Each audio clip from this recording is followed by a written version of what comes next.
ایک دفعہ کا ذکر ہے کہ ایک گاؤں میں علی بابا نام کا ایک شخص رہتا تھا۔ وہ اپنی بیوی سکینہ کے ساتھ اس گاؤں میں رہا کرتا تھا۔ علی بابا خوش باش زندگی گزار رہا تھا۔ وہ بہت زیادہ امیر نہ تھا، لیکن اس کا گزارا اچھے سے ہو جاتا تھا۔ اس کا ایک بڑا بھائی بھی اسی گاؤں میں رہتا تھا، جو کافی امیر بھی تھا۔ علی بابا روزانہ جنگلوں میں جاتا، لکڑیاں کاٹتا اور وہ لکڑیاں بیچ کر اپنا گزارا کیا کرتا تھا۔ جنگل میں جانا اور وہاں لکڑیاں کاٹنا اس کا روز کا معمول تھا۔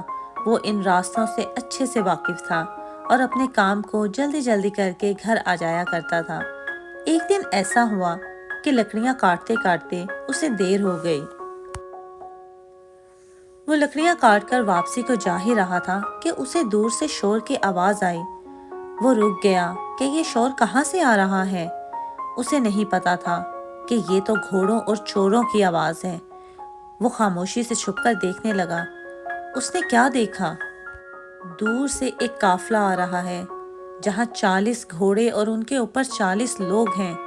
یہ 40 لوگوں کا قافلہ کہاں سے آ رہا ہے؟ وہ حیران ہوا اور چھپ کر دیکھنے لگا۔ دیکھتے ہی دیکھتے یہ سارے گھوڑے ایک غار کی طرف چلنے لگے اور غار کے پاس رک کر ان میں سے ایک سردار نے آواز لگائی، کھل جا سم سم، کھل جا سم سم، کھل جا سم سم۔ 3 بار یہ کہتے ہی غار کا دروازہ کھل گیا اور سارے گھوڑے اندر جانے لگے۔ ان گھوڑوں کے پاس سامان بھی تھا۔ علی بابا بہت حیران تھا کہ یہ سب کیا ہو رہا ہے۔ یہ گھوڑے اتنا سامان لے کر اندر غار میں کیسے چلے گئے اور یہ غار کا جادوئی دروازہ کیسے ان الفاظ پر کھل گیا؟ وہ چھپ کر یہ سارا نظارہ دیکھ رہا تھا اور حیران ہو رہا تھا۔ دیکھتے ہی دیکھتے تھوڑی دیر گزری اور سارے گھوڑے اندر چلے گئے۔ غار کا دروازہ بند ہو گیا۔ علی بابا یہ سارا نظارہ دیکھ کر حیران تھا کہ تھوڑی ہی دیر میں وہ سارا قافلہ واپس باہر کو نکلا اور واپسی کو چل دیا۔ علی بابا سوچ میں پڑ گیا کہ یہ کیا ہوا۔ وہ غار کے پاس آیا اور اس نے وہی 3 الفاظ دوبارہ سے کہے، کھل جا سم سم، کھل جا سم سم، کھل جا سم سم۔ یہ کہنے کی دیر ہی تھی کہ دروازہ کھل گیا۔ علی بابا کو بہت حیرت ہوئی کہ واہ، یہ دروازہ تو کھل گیا ہے، اور علی بابا نے غار کے اندر جانے کا ارادہ کیا۔ وہ دیکھنا چاہتا تھا کہ غار کے اندر کیا ہے۔ جیسے ہی وہ آگے کو بڑھا، اس نے اندر کیا دیکھا؟ علی بابا تو دیکھتے ہی حیران ہو گیا۔ ارے یہاں تو سونے جواہرات ہیں، یہ تو ہیرے موتی ہیں۔ اتنا زیادہ قیمتی سامان، تو کیا یہ چور ہیں؟ اس کا مطلب یہ 40 لوگ چور تھے۔ علی بابا کی حیرت کی انتہا نہ تھی۔ وہ سارا سامان دیکھ کر بے حد خوش تھا اور پریشان بھی۔ پھر اس نے ارادہ کیا کہ میں اس میں سے کچھ اپنے ساتھ لے جاتا ہوں، میرے کام آئے گا۔ ویسے بھی تو یہ چوری کا ہے، یہ کسی کا مال نہیں ہے کہ جو میں چرا رہا ہوں۔ یہ تو پہلے سے ہی چرایا ہوا مال ہے، تھوڑا سا میں بھی لے جاؤں گا تو کیا ہو جائے گا۔ یہ سوچنے کی ہی دیر تھی کہ علی بابا نے تھوڑا سا ہیرے جواہرات اس میں سے نکالا اور گھر کو چل دیا۔ وہ گاؤں سے گزرتے گزرتے اپنے گھر کی طرف پہنچا۔ وہ آج بہت خوش تھا، پریشان بھی تھا، لیکن وہ جلدی سے یہ خبر اپنی بیوی کو سنانا چاہتا تھا۔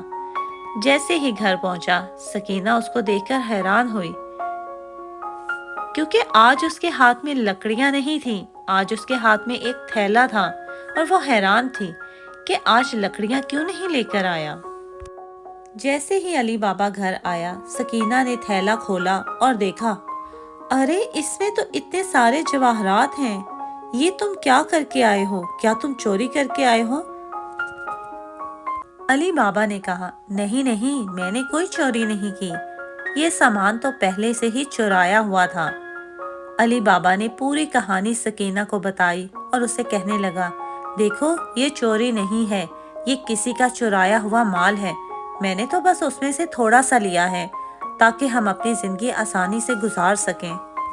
سکینہ کو یہ سن کر تھوڑی تسلی ہوئی کہ علی بابا چوری کر کے نہیں لایا، بلکہ چرائے ہوئے مال میں سے تھوڑا سا لے آیا ہے۔ وہ جلدی سے کہنے لگی، چلو میں اسے تول لیتی ہوں، دیکھتے ہیں کہ یہ کتنا ہے، اور ہم کتنا ٹائم اچھے سے گزار سکتے ہیں۔ اس کو بیچیں گے اور آسانی سے اپنی زندگی گزاریں گے۔ علی بابا کہنے لگا، نہیں سکینہ، یہ ہمارے چھوٹے سے ترازو سے نہیں تولا جائے گا۔ تم ایسا کرو، بھائی جان کے گھر جاؤ اور ان کے پاس بڑا ترازو ہے، تم ان سے وہ مانگ کے لے آؤ، پھر ہم اس کو تولیں گے اور ہمیں اندازہ ہو جائے گا کہ کتنا عرصہ ہم اس کو آسانی سے گزار سکتے ہیں۔ سکینہ اپنے دیور کے گھر کو چل دی۔ اس کے دیور کے گھر میں اس کی بیوی اور اس کا دیور رہتے تھے۔ اس کی دیورانی تھوڑی چالاک عورت تھی اور سکینہ کو یہ پتا تھا کہ وہ بھانپ جائے گی کہ یہ کیا کر رہے ہیں، اس لیے اس نے بڑے تحمل کے ساتھ ارادہ کیا کہ میں بھنک بھی نہیں پڑنے دوں گی کہ میں نے ترازو کا کیا کرنا ہے اور میں ترازو مانگ کر تھوڑی دیر کے لیے لے جاؤں گی۔ سکینہ یہ سوچ ہی رہی تھی اور سوچتے سوچتے اس نے دروازہ کھٹکھٹایا۔ اس کی دیورانی کی آواز آئی کہ رکو، میں آ رہی ہوں۔ تھوڑی دیر بعد سکینہ کی دیورانی نے دروازہ کھولا اور کہنے لگی، کیا بات ہے، کیا ہوا، آج آنا کیسا ہوا؟ سکینہ نے اسے بتایا کہ مجھے ترازو چاہیے، کیا تمہارے پاس بڑا ترازو ہے تو مجھے تھوڑی دیر کے لیے ادھار دے دو۔ سکینہ کی دیورانی بہت ہی چالاک عورت تھی، فوراً سوچ میں پڑ گئی اور کہنے لگی، تمہیں بڑا ترازو کیوں چاہیے؟ تم نے اس کا کیا کرنا ہے؟ سکینہ کو سمجھ نہ آئی کہ کیا جواب دے اور کہنے لگی، میں نے گندم ترازو میں تولنی ہے، میرے پاس بڑا ترازو نہیں ہے، کیا تم مجھے بڑا ترازو دے دو گی تاکہ میں گندم کو آسانی سے تول سکوں؟ سکینہ کی دیورانی نے اس سے کہا، چلو ٹھیک ہے، میں تمہیں ترازو دیتی ہوں، ایسا کرنا رات تک لوٹا دینا۔ یہ کہتے ہوئے وہ واپسی کو چل دی اور ترازو لانے کے ارادے سے گھر کے اندر چلی گئی۔ گھر کے اندر آتے ہی سکینہ کی دیورانی نے سوچا، یہ کیسے ممکن ہے کہ علی بابا کے گھر اتنی گندم آ جائے کہ اسے بڑا ترازو لینا پڑے۔ اس نے ترازو کے نیچے تھوڑی سی گلو لگا دی۔ یہ ترازو لے کر سکینہ گھر آ گئی اور علی بابا سے کہا، چلو جلدی سے اب ان ہیرے جواہرات کو تول لیتے ہیں اور دیکھتے ہیں کہ ہمارے پاس کتنا مال ہے۔ ان دونوں نے مل کر ہیرے جواہرات کو تولا تو وہ وزن میں کافی زیادہ تھے۔ یہ دونوں بہت خوش ہوئے کہ یہ تو کافی مال ہے، ہماری زندگی کے کئی سال بہت آسانی سے گزر جائیں گے۔ دونوں اپنی خوشی میں خوش تھے کہ انہیں زیادہ محنت نہیں کرنی پڑے گی، اب روز روز جنگل میں لکڑیاں نہیں کاٹنی پڑیں گی، ہمارے پاس اتنا مال ہے کہ ہم آسانی سے زندگی گزار سکتے ہیں۔ علی بابا نے سکینہ سے کہا، چلو ایسا کرو، اب یہ ترازو جا کے بھائی جان کو واپس کر دو، ایسا نہ ہو کہ وہ خود اسے لینے آ جائیں اور ہمارا راز کھل جائے۔ سکینہ نے ایسا ہی کیا، وہ جلدی جلدی اٹھی اور ترازو لے کر واپسی کو اپنی دیورانی کے گھر کی طرف چل دی۔ دیورانی کے گھر پہنچتے ہی اس نے دیورانی کا شکریہ ادا کیا کہ یہ لو، یہ تمہارا ترازو میں واپس کرنے آئی ہوں، تمہارا بہت شکریہ کہ تم نے میری مدد کی اور میں نے تمہارے ترازو سے اپنا کام انجام دیا۔ دیورانی نے بھی سکینہ کو اچھے سے جواب دیا، کوئی بات نہیں، دوبارہ ضرورت پڑے تو لے جانا، اپنا ہی گھر سمجھو۔ یہ کہتے ہوئے دونوں تھوڑی دیر باتیں کرنے لگیں اور واپسی کو اپنے اپنے کام چل دیں۔ جیسے ہی سکینہ واپس گئی، سکینہ کی دیورانی نے گھر کے اندر آتے ہی ترازو چیک کیا کہ جہاں میں نے موم کی پتی لگائی تھی کہ جو بھی چیز یہ چیک کریں گے وہاں چپک جائے گی، تو وہ کیا دیکھتی ہے، وہاں تو سونے کا ٹکڑا چپکا ہوا ہے۔ وہ حیران ہوئی اور جلدی سے اپنے شوہر کے پاس گئی اور کہنے لگی، یہ دیکھو، آج تمہارے بھائی کی بیوی مجھ سے ترازو لے کر گئی تھی، یہ نہیں بتایا تھا کہ کیا کرنا ہے، تو دیکھو یہاں تو سونے کا ٹکڑا چپکا ہوا ہے، اس کا مطلب ان کے پاس سونا ہے، بہت سارا سونا، جو وہ تولنے کے لیے اس ترازو کو لے کر گئی۔ علی بابا کا بھائی یہ سب سن کر بہت حیران ہوا اور کہنے لگا، علی بابا کے پاس اتنا سونا کہاں سے آیا، یہ کیسے ممکن ہے، یہ کیا ماجرا ہے، مجھے جا کر پتہ کرنا پڑے گا۔ سکینہ کی دیورانی بھی کہنے لگی، ہاں ہاں، جاؤ اور جا کر پتہ کرو، آخر یہ سونا ان دونوں کے پاس کہاں سے آیا۔ اس نے ارادہ باندھا اور وہ علی بابا کے گھر کو چل دیا۔ وہ خود حیران اور پریشان تھا کہ اتنا سونا علی بابا کہاں سے لے آیا، یہ تو لکڑیاں کاٹتا ہے، اس کے پاس سونے جواہرات کیسے آ سکتے ہیں؟ اس نے علی بابا کے گھر پہنچتے دروازہ کھٹکھٹایا اور اندر جا کر حال احوال پوچھنے کے بعد کہنے لگا، علی بابا، تم نے ترازو کیوں منگوایا تھا؟ تم نے اس کا کیا کرنا تھا؟ مجھے سچ سچ بتاؤ۔ علی بابا ایک اچھا آدمی تھا، وہ اپنے بھائی سے زیادہ دیر بات کو چھپا نہ سکا اور اس نے ساری کہانی اپنے بھائی کو بتا دی۔ اس کے بھائی نے جیسے ہی ہیرے جواہرات کی کہانی سنی، اس کے دل میں لالچ آ گیا اور وہ علی بابا سے کہنے لگا، ارے واہ، یہ تو بہت ہی کام کی بات ہے، میں بھی کل اس غار میں جاؤں گا اور اپنے لیے تھوڑا سا سونا لے آؤں گا۔ میں بھی اپنی زندگی کو آسان بنانا چاہتا ہوں، آج کل کام اچھا نہیں جا رہا۔ علی بابا نے اسے کہا، جیسے آپ کو ٹھیک لگے ویسے کر لینا۔ علی بابا کے بھائی نے اس سے وہ منتر پوچھا جس سے غار کا دروازہ کھلتا ہے، اور وہ اس سے وہ منتر پوچھ کر واپسی کو چلنے کا ارادہ کر کے گھر کو چل دیا۔ علی بابا کے بھائی سے صبر نہ ہوا اور وہ گھر کو جانے کی بجائے غار کی طرف چل دیا۔ اسے لگا کہ پہلے میں سونا لے لوں اور پھر میں گھر جاؤں گا۔ جیسے ہی وہ غار کے پاس پہنچا، اس نے وہ منتر پڑھے اور غار کا دروازہ کھل گیا۔ جیسے ہی وہ غار کے اندر اترا، اس نے کیا دیکھا، اتنا سارا سونا، اتنے سارے جواہرات۔ علی بابا تو بہت تھوڑا لے کر گیا ہے، یہ تو غار بھری پڑی ہے، میں اپنے لیے کچھ لے جاتا ہوں۔ یہ کہتے ہی اس نے تھیلوں میں سونا اور جواہرات بھرنا شروع کر دیا۔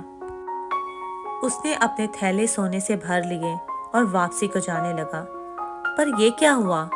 وہ منتر ہی بھول گیا جس سے دروازہ کھلنا تھا۔ وہ پریشان ہو گیا اور اسے منتر یاد نہیں آ رہا تھا۔ دوسری طرف چور واپس آ گئے، ان کا واپسی کا ٹائم تھا۔ اندر غار میں بیٹھے علی بابا کے بھائی کو یہ نہ پتا تھا کہ چور واپس آ گئے ہیں۔ دوسری طرف 40 چور کسی کا مال لوٹ کر واپس غار کو پہنچ گئے تھے اور انہیں یہ خبر نہ تھی کہ غار کے اندر علی بابا کا بھائی موجود ہے۔ وہ تو اپنی معمولی روٹین کے مطابق چوری کر کے واپس آئے تھے تاکہ مال غار میں رکھ سکیں۔ جیسے ہی انہوں نے دروازہ کھولا اور ان کا سردار غار کے اندر آیا، اندر آتے ہی کیا دیکھتا ہے، یہ کیا ہے، یہ کون ہے، تم کہاں سے آئے، کس طرح میرا سامان چوری کر رہے ہو؟ اسے علی بابا کے بھائی کو دیکھتے ہی غصہ آ گیا اور اس نے اسے چاقو مار دیا۔ چاقو مارتے ہی وہ غار کو بند کر کے واپسی کو نکل گئے کہ اس کی یہی سزا ہے۔ دوسری طرف علی بابا کے بھائی کی بیوی پریشان ہوئی اور وہ علی بابا کے گھر کو آئی۔ اسے سارا قصہ بتایا کہ صبح تمہیں ملنے تمہارا بھائی تمہارے گھر آیا تھا، لیکن رات ہونے کو ہے واپس نہیں لوٹا۔ علی بابا یہ ساری کہانی سنتے ہی پریشان ہو گیا اور سوچنے لگا، میں نے تو اسے ہیرے جواہرات کا بتایا تھا، کہیں وہ غار کو تو نہیں چل دیا۔ یہ کہتے ہی وہ غار کی طرف چل نکلا۔ غار کے سامنے پہنچتے ہی علی بابا نے 3 منتر پڑھے اور غار کا دروازہ کھلتے ہی وہ غار کے اندر چلا گیا۔ جیسے ہی وہ غار کے اندر گیا، دیکھتے ہی اس کا سر چکرا گیا۔ اس کا بھائی زخمی غار میں لیٹا ہوا تھا۔ اس نے اپنے بھائی کو اٹھایا اور واپسی کو چل دیا۔ واپس گھر آتے ہی اس نے اپنی بیوی کو بتایا کہ یہ دیکھو، بھائی کو تو شاید ڈاکوؤں نے مار دیا ہے، یہ غار کے اندر سے ملا ہے، اب کیا کریں گے؟ علی بابا کے بھائی کی بیوی کا رو رو کر برا حال تھا۔ علی بابا اور سکینہ بھی پریشان تھے۔ انہیں سمجھ نہیں آ رہی تھی کہ اب گاؤں والوں کو کیسے بتائیں، کیا کیا جائے، کیسے کہا جائے کہ یہ غار میں مرا ہے، غار والوں نے اسے مار دیا ہے تو ساری کہانی باہر آ جائے گی۔ وہ غار کے بارے میں سوچنے لگا کہ اگر غار کا قصہ باہر آیا تو باقی فیملی والوں کی جان کو بھی خطرہ ہوگا۔ یہ سوچ ہی رہے تھے کہ انہیں سمجھ نہیں آ رہا تھا کیا کریں۔ سکینہ کی دیورانی کے گھر ایک نوکرانی تھی جو دور کھڑی یہ سارا قصہ سن رہی تھی۔ اس نے یہ سنتے ہی کہا، میں ایک سجھاؤ دیتی ہوں، آپ ڈاکٹر کے پاس جائیے، دوائیاں لے آئیے اور بتائیے کہ علی بابا کا بڑا بھائی بیمار ہے، اور صبح یہ خبر سارے گاؤں کو بتا دیں کہ وہ مر گیا ہے۔ سب یہی سمجھیں گے کہ وہ بیماری میں گزر گیا۔ علی بابا اور اس کے گھر والوں کو یہ سجھاؤ اچھا لگا اور انہوں نے اسی پر عمل کیا۔ صبح ہوتے ہی سارے گاؤں میں خبر پھیلا دی۔ اور وہ اپنی بھابھی اور اس کی نوکرانی کو اپنے ساتھ اپنے گھر لے آیا کیونکہ وہ اکیلے رہ گئے تھے۔ یہ صدمہ ان کے لیے بہت بڑا تھا، لیکن کیا کیا جا سکتا تھا؟ وہ اس بات کو کسی پر ظاہر بھی نہیں کر سکتے تھے۔ دوسری طرف چوروں کا سردار جب غار میں واپس آیا تو وہاں مرے ہوئے آدمی کو نہ پا کر حیران ہوا اور کہنے لگا، یہ آدمی یہاں سے غائب کیسے ہوا؟ اس کا مطلب ہے کہ کوئی اور ہے جو ہمارے راز کو جانتا ہے۔ اس کا پتہ لگانا بہت ضروری ہے، ورنہ ہمارا راز کھل جائے گا اور ہماری صدیوں کی محنت پانی میں مل جائے گی۔ یہ سارا مال ضائع ہو جائے گا۔ پکڑو، اس آدمی کو پکڑو جس نے یہ حرکت کی ہے اور اسے مار ڈالو تاکہ ہمارے راز تک کوئی نہ پہنچ سکے۔ یہ کہنے کی دیر تھی کہ چوروں کے سردار نے اپنے ایک وفادار آدمی کو بھیجا کہ جاؤ اور گاؤں میں پتہ کر کے آؤ کہ کس کی موت ہوئی ہے۔ جیسے ہی تمہیں پتہ لگے تو مجھے آ کے بتاؤ۔ اسی گھر میں سے کوئی ہوگا جو غار میں آیا ہے اور یہاں سے اس آدمی کو لے کر گیا ہے۔ یہ سنتے ہی اس کا وفادار آدمی ڈاکٹر کے پاس چل دیا۔ اسے پتا تھا کہ یہ خبر کسی ڈاکٹر سے ہی مل سکتی ہے۔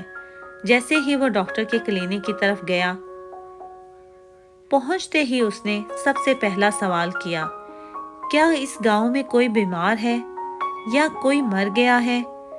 میں اصل میں کچھ پیسے دینا چاہتا ہوں، کسی فیملی کو جو ضرورت مند ہو، میں اس لیے اس بات کا پتہ لگا رہا ہوں۔ یہ سنتے ہی ڈاکٹر کو لگا کہ یہ تو ایک بھلا آدمی ہے اور وہ اسے کہنے لگا کہ یہاں ایک علی بابا رہتا ہے، اس کے بڑے بھائی گزر گئے ہیں، تم چاہو تو اس کی جا کے مدد کر سکتے ہو۔ وہ ایک لکڑہارا ہے، غریب آدمی ہے، اور جب سے اس کا بھائی گزرا ہے اس کی بھابھی بھی اس کے ساتھ رہتی ہے جو کافی بیمار رہتی ہے، تم چاہو تو ان کی مدد کر سکتے ہو، وہ غریب لوگ ہیں، انہیں اچھا لگے گا۔ چور یہ سنتے ہی گاؤں کی طرف چل دیا اور گاؤں کے لوگوں کو پوچھتے پوچھتے وہ آخرکار علی بابا کے گھر کے پاس پہنچ گیا۔ اس نے علی بابا کے گھر کے پاس پہنچتے ہی اس کے گھر کے باہر لال رنگ کے ساتھ نشان لگا دیا تاکہ اگلی بار گاؤں میں آئے تو وہ اس گھر کو پہچان سکے۔ چور اپنا کام انجام دے کر واپسی کو چل دیا اور وہ خوش تھا کہ اب اگلے دن آ کے وہ علی بابا کا کام تمام کر دے گا اور سارا خیال ختم ہو جائے گا، ان کا خطرہ ٹل جائے گا، اور یہ خوشخبری وہ جا کر اپنے سردار کو سنانا چاہتا تھا۔ دوسری طرف علی بابا کے گھر رہنے والی نوکرانی یہ سارا قصہ دیکھ رہی تھی۔ اس نے دیکھا تھا کیسے یہ چور جاتے جاتے نشان لگا کر گیا ہے، تو فوراً سے وہ بھاگ گئی کہ یہ وہی لوگ ہوں گے، یہ علی بابا کو ڈھونڈ رہے ہوں گے اور اسی لیے اس نے یہ نشان لگایا ہے۔ وہ ایک چالاک نوکرانی تھی، اس نے سمجھداری سے کام لیا اور وہ گھر کے باہر نکلی اور گاؤں کی طرف چل دی۔ اس نے گاؤں کے سارے گھروں کے اوپر ویسے ہی نشان لگا دیے۔ اسے پتا تھا کہ یہ لوگ جب آئیں گے اسی نشان کو ڈھونڈیں گے، اور جب ہر گھر کے اوپر نشان دیکھیں گے تو وہ علی بابا کو کچھ بھی نہیں کہہ سکیں گے اور واپس لوٹ جائیں گے۔ لیکن وہ یہ بھی جانتی تھی کہ یہ خطرہ ٹلا نہیں ہے، ان لوگوں کو پتہ لگ گیا ہے کہ علی بابا کہاں رہتا ہے۔ تو اگلے دن ایسا ہی ہوا، جیسے ہی وہ چور آیا اس نے کیا دیکھا؟ وہ علی بابا کا کام تمام کرنے کے ارادے سے جیسے ہی گاؤں میں پہنچا، وہ دیکھتے ہی حیران ہو گیا، یہ کیا؟ میں نے تو ایک گھر کے اوپر نشان لگائے تھے، یہاں تو ہر گھر کے اوپر نشان لگا ہوا ہے۔ اب مجھے کیسے پتا چلے گا کہ علی بابا کا گھر کون سا ہے؟ وہ مایوس ہو کر واپسی کو لوٹ گیا، لیکن اس بار اس نے علی بابا کا گھر پتہ کیا اور اس کا راستہ اچھے سے یاد کر لیا۔ وہ علی بابا کے گھر کو یاد کرتے ہوئے واپس جا کر اپنے سردار کو بتانا چاہتا تھا کہ اسے راستہ اچھے سے یاد ہو گیا ہے اور اس بار وہ ناکام نہیں ہوگا۔ واپسی کے راستے جاتے جاتے اس نے ایک ترکیب سوچی اور اس پر عمل کرتے ہوئے اس نے راستے سے کچھ بوریاں خریدیں۔ چور ساری سازش لڑا رہا تھا کہ اگلی بار کس طرح وہ ناکام نہیں ہوگا اور وہ علی بابا کا کام تمام کر کے ہی جائے گا۔ اس نے گاؤں سے جو 40 بوریاں خریدی تھیں، اس نے اپنے 40 چور اس میں ڈال دیے۔